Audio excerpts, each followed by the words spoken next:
Today's video is going to be a little bit different. I feel there's people out there right now that are going through this situation, and I feel like they need to hear this. So today we're going to be talking about breakups.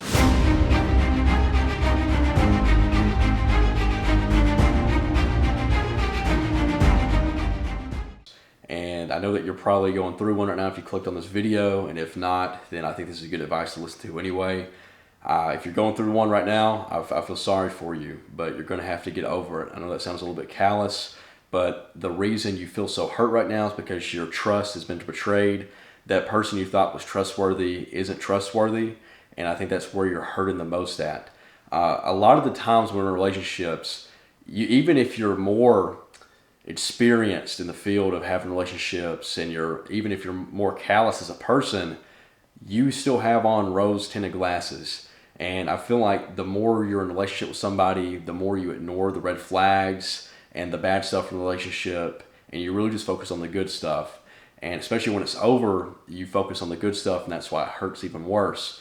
But if someone has hurt you to this extent and has made you feel like this, then obviously that's not the person that you were supposed to be with. That person did not really love you, because if they did, you wouldn't be feeling the way you do now. And the reason you feel so hurt and betrayed right now is because you looked at them through those rose-tinted glasses, whether you want to believe it or not. It's so easy for us to get wrapped up in our head and construct a fake reality that's not even true. Like that person that you thought they were actually are, they're not.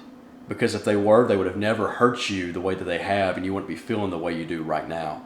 That version of her, that version of him, isn't real. That's not real.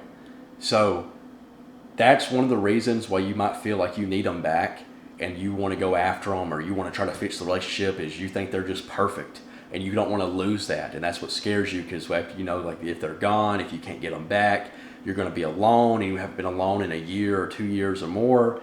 And if you're married and you got more baggage, it's just going to be a big hassle, right?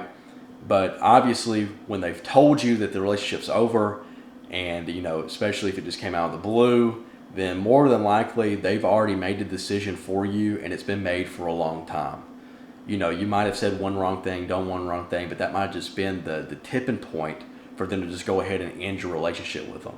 And usually by the time you know that there's a big problem in the relationship and the relationship's basically over, that other individual has already made a decision for you that relationship is not going to continue. And if you force it to continue, you're only prolonging the inevitable.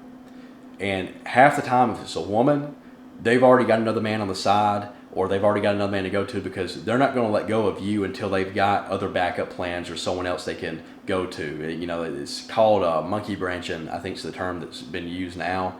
And basically, like you are one of the branches, you're stable, but there's a better branch out there, and they're going to grab a hold of that one. And once that grip feels secure, that's when they let go of you. And they've already made the decision that the relationship was over months ago, but they just wanted to have you for that security to make themselves feel better and make themselves feel like they're worth something. And most of them don't even mean to ruin you.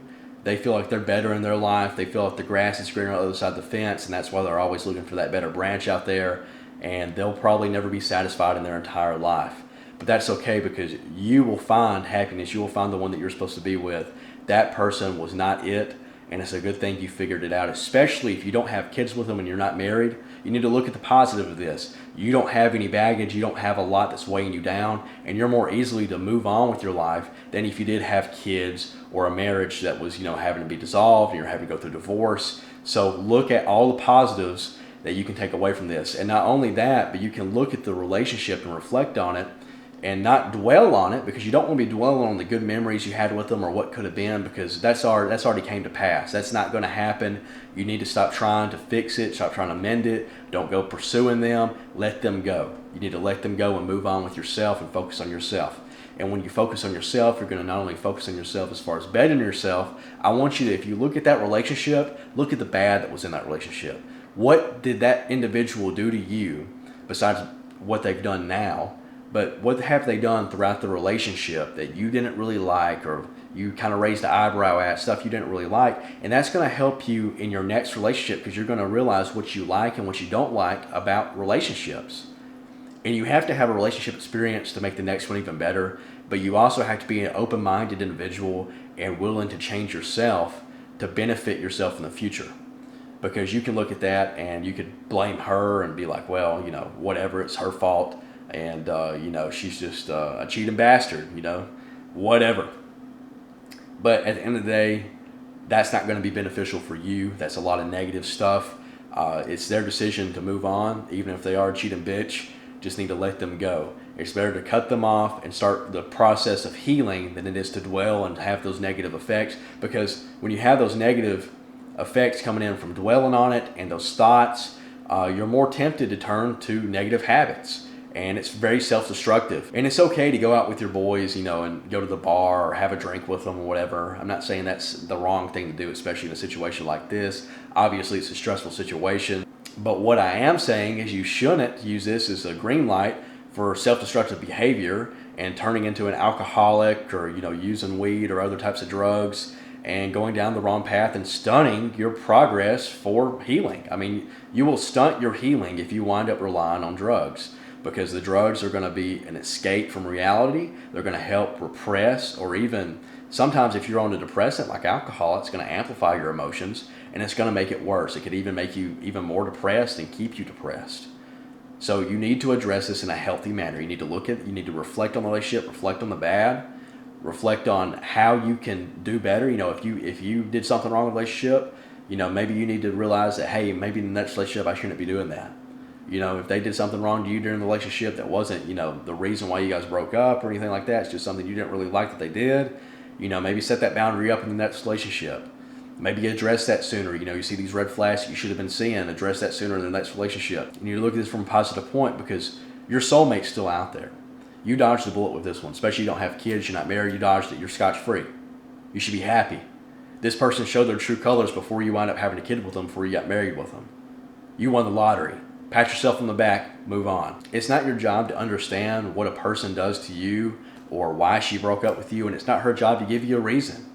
Half the time they don't want to give you a reason, because when they say it out loud, it sounds so bad that they don't want to hear it themselves. And even if you start focusing on yourself and you've cut them off, you know, 2 weeks later down the road or however long it may be, they contact you again, that's them coming back to you because they have no other option. That branch they grabbed a hold of, that other man they went to, it snapped. It wasn't what it was all cracked up to be. And so they're back at square one with you. If you let them back into your life, you're just going to stunt your growth. And you're actually could probably even make it worse on yourself, because if you let them back in and you give them the trust that they don't deserve and they do it again, then you're to blame for it. You need to focus on yourself and find the one that's meant for you. Don't try to force something that shouldn't be, because if they've done it once, they'll do it again. And I understand this advice can sound a little blunt, a little harsh, but the earth is still going to spin. The world's still going to go on. Your job interview that you got tomorrow, your test you got tomorrow is still going to be given. And whether you show up or not is up to you. You have to put your brain first over your heart, because your brain can understand reality. It can rationalize, but sometimes your heart is a little more emotional, and that's where you're having the constant pull, the tug of war. You know what it should, you know what reality is, but your heart's telling you one other thing. And, you know, sometimes, you know, you might want to go with what the heart's telling you. Sometimes that's right. But in this situation, it's not. You're just going to have to give yourself time. Time is the healer of all things. You're just going to have to give it time. And in the meantime, you're going to have to make yourself busy. Okay? Don't focus on what she's doing. Don't give a damn who she's seeing, what she's doing, because she's not a part of your life anymore. She's not your responsibility anymore. You need to stack your money up. You need to go get busy with the job. If you're not already busy with the job, you need to get busy with school. You need to hit the books a little more if you're in school. And especially if you're not in the gym, or you're already in the gym, you need to be hitting even more. You're going to be emotional, and that's okay. That's normal. That's how we're going to grieve over this relationship a little bit, but we're going to grow from it. But this emotion, this sadness, this anger, it's all going to come in waves. But if you have hobbies such as martial arts or weightlifting, painting, whatever it may be, you're going to use that emotion as energy and motivation, just or for a business, you're just going to put it into that. Just put it in that. Whenever you feel worked up about it, you need to do something physical, because that's going to tire you out. It's going to exhaust you a little bit more. And you don't need to be trying to look for another partner immediately right off the rip, because just because your ship sunk does not give you permission to jump to another ship and sink it, because you feel self-destructive and you feel like you need to latch on to someone else and take them down with you. Because if you're not happy and you're not over your ex and you're going for a rebound, that relationship isn't going to work. You're just looking to fill the void. You're going to get comfortable with the void. You're going to be comfortable living alone for a little bit, because that's what you're going to be. You're going to be alone for a little bit. Maybe tough pill to swallow, especially if you've been married for a long time or you've been in a relationship for a long time. But it's going to work out. It's going to work out. I promise you it's going to work out. It's just going to take time. Whatever you guys may be going through, if you really need someone to reach out to, my DMs are always open. If you feel like you got any other motivational or advice to give anybody that may be going through a hard time such as yourself, drop in the comments. I love you guys. I hope you guys have a good morning, a good night whenever you're watching this, and I'll see you in the next one.